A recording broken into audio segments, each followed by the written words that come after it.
புகைப்பிடிப்பது புற்றுநோயை உண்டாக்கும், உயிரைக் கொல்லும். மது அருந்துதல் உடல் நலத்திற்கு தீங்கு விளைவிக்கும்.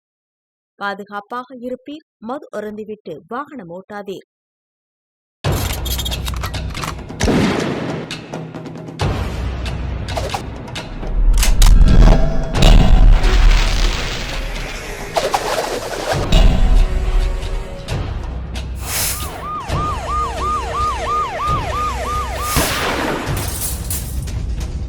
கோப்பியம், உண்மையும் பின்னணியும். வீடுகளில் தனியாக வசித்து வரக்கூடிய மூதாட்டிகள் கொள்ளையர்களால் குறிவைக்கப்பட்டது பற்றி நம்ம கோப்பியம் நிகழ்ச்சியில் தொடர்ந்து நாம் எச்சரிக்கை பண்ணிட்டு இருக்கோம். இந்த நிலைமையில மறுபடியும் மூதாட்டிகள் நகைகளுக்காக கொலை செய்யப்படக்கூடிய சம்பவங்கள் தொடர்ந்துட்டு இருக்கிறது. முதியவர்களின் பாதுகாப்பை கேள்விக்குறியாக்கியிருக்கு. இந்த நிலைமையில கடலூர் மாவட்டம் விருத்தாச்சலம் பக்கத்தில் மாட்டு கொட்டகைக்கு பால் கறக்க போன மூதாட்டி கொடூரமாக கொலை செய்யப்பட்டு அவங்க கிட்ட இருந்து 5 பவுன் தங்கச் சங்கிலியை அபகரிச்சுட்டு போன அதிர்ச்சிகரமான சம்பவத்தை பற்றி இப்ப பார்க்கலாம். சமூகத்தில் தங்க நகை அணிந்திருக்கும் வயதானவர்களுக்கு பாதுகாப்பு கிடையாது என்பதை பலமுறை வலியுறுத்தியும் கடந்த வாரத்தில் காஞ்சிபுரம் பகுதியில் தனியாக வசித்து வந்த மூதாட்டியை அம்மிக்கல்லால் அடித்து கொலை செய்து அவர் அணிந்திருந்த தோடு தங்க சங்கிலியை அபகரித்து சென்றுள்ளனர்.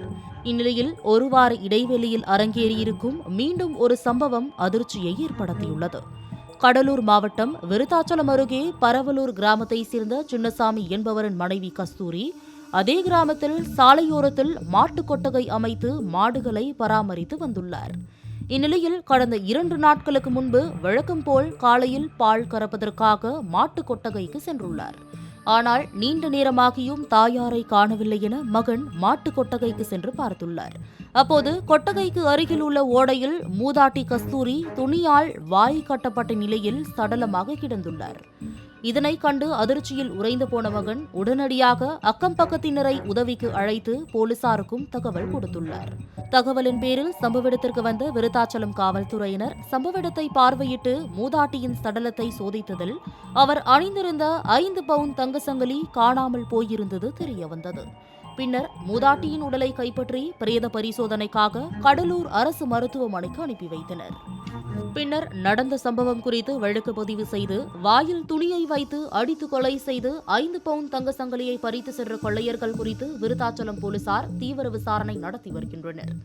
மூதாட்டியை கொன்று 5 பவுன் தங்க சங்கிலியை பறித்து கொண்டு சென்ற சம்பவம் அப்பகுதியில் பெரும் பரபரப்பை ஏற்படுத்தியுள்ளது.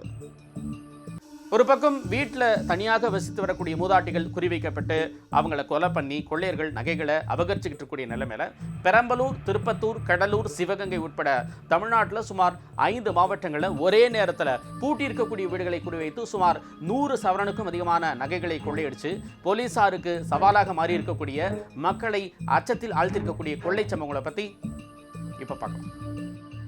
தமிழ்நாட்டில் கடந்த சில நாட்களாகவே நடந்து வரும் கொள்ளை சம்பவங்கள் மக்களை அச்சத்தில் ஆழ்த்தியுள்ளது. அதன் ஒரு பகுதியாக கடந்த 2 வாரங்களுக்கு முன்பு கோவை கவுண்டம்பாளையம் அரசு அடுக்குமாடி குடியிருப்பிற்குள் புகுந்து 13 வீடுகளில் பூட்டை உடைத்து சுமார் 42 சவரன் தங்க நகைகள், 3 லட்சம் ரூபாய் ரொக்கப்பணம் ஆகியவற்றை கொள்ளையடித்து சென்ற வட மாநிலத்தை சேர்ந்த 3 கொள்ளையர்களை போலீசார் சுட்டுப்பிடித்தனர். அதில் ஒருவர் உயிரிழந்த நிலையில் இந்த கொள்ளை சம்பவம் பெரும் அதிர்ச்சியை ஏற்படுத்தியது. இதேபோல் சிவகாசி பகுதியில் 9 வருடங்களாக ஜன்னலை அறுத்து கொள்ளையில் ஈடுபட்டு வந்தவர்களை போலீசார் கைது செய்தனர்.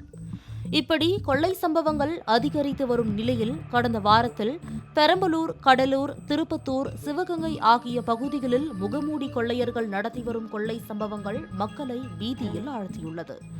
அதில் முதலாவதாக பெரம்பலூர் அரியலூர் சாலையில் 4 ரோடு அருகே உள்ள அன்பு நகரில் குடும்பத்துடன் வாடகை வீட்டில் வசித்து வரும் சிறுகுடல் கிராமத்தை சேர்ந்தவர் ராமர்.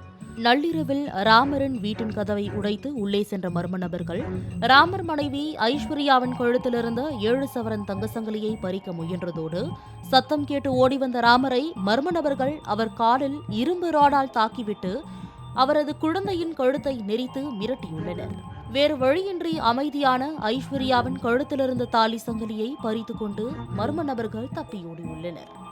இதேபோல் இவரது வீட்டிற்கு அருகில் வசிக்கும் வரகூர் அரசு உயர்நிலைப் பள்ளியின் தலைமை ஆசிரியரின் வீட்டிற்குள் புகுந்து 50,000 ரூபாய் ரொக்க பணத்தையும் திருடி சென்றனர். 2:30 மணி வாக்கில் வெளியில் வந்தேன்.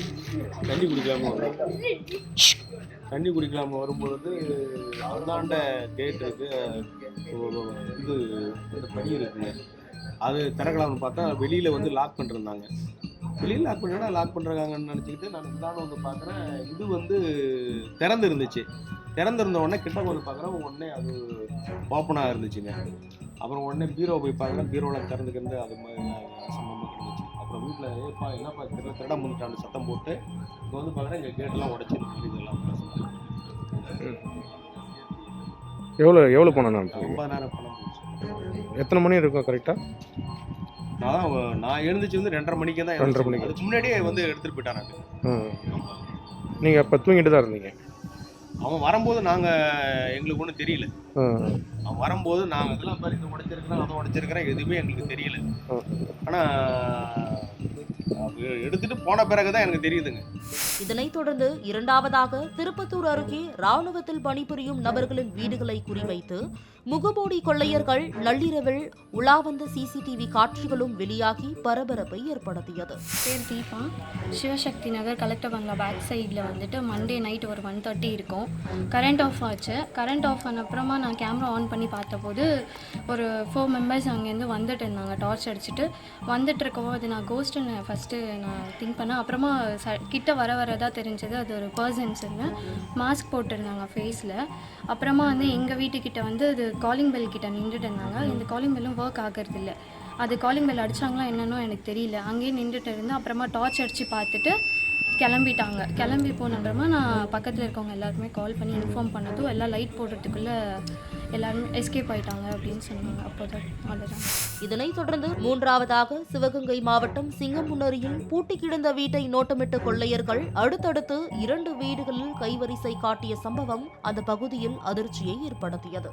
அதேபோல் வேலூர் காட்பாடியில் தனியார் கல்லூரி பேராசிரியர் வீட்டின் ஜன்னலை உடைத்து 45 சவரன் தங்க நகை, 1.5 லட்சம் ரூபாய் ரொக்கப்பணம், 1/2 கிலோ வெள்ளிப் பொருட்களை கொள்ளையடித்து சென்றுள்ளனர். கோப்பியம், உண்மையும் பின்னணியும்.